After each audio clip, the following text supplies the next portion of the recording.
இதை பொறுத்த வரைக்கும் எப்படின்னா, டேட் ஃபிக்ஸ் பண்ணுறதுங்கிறது ரொம்ப பெரிய ஜாப். கரெக்டாக பண்டிகை இருக்கக்கூடாது, முகூர்த்த நாள் பார்த்து பண்ணணும், அதே சமயத்தில் அமாவாசை பார்க்கணும்.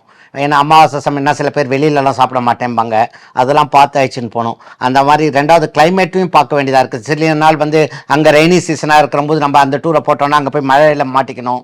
அது மாதிரி இங்கே வெயில் இருக்கிறபோது ஓவர் வெயில்லையும் போட முடியாது. ஸோ அந்தந்த கிளைமேட்டை பார்த்து அங்கே டூர் போடுறதுங்கிறது பெரிய இது.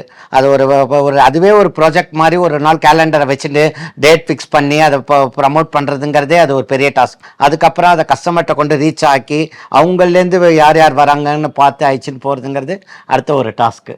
அந்த மாதிரி. ஸோ இன்னைக்கு நீங்கள் திரும்பி பார்த்தோன்னா 6 லட்சம் கிளைண்ட்ஸ் இருக்காங்க எங்களுக்கு. இந்த 22 வருஷத்தில் நாங்கள் வந்து நிறைய சம்பாதிச்சது வந்து மக்களை தான். அவங்க வந்து எங்களுக்கு ஒரு ஒரு ஃபேமிலி மெம்பர்ஸாகவே ஆகிடுவாங்க. ஒரு ட்ரிப்பில் எங்களோட வந்தாங்கன்னா எங்களோட எல்லா ட்ரிப்ஸ்க்கும் முடிச்சிடுவாங்க. நாங்கள் என்னெல்லாம் இது வரையும் போட்டிருக்கோமோ அது எல்லாமே கம்ப்ளீட் பண்ணிடுவாங்க. ஸோ அதுதான் நாங்கள் சேர்த்து வச்சுருக்க பெரிய இது.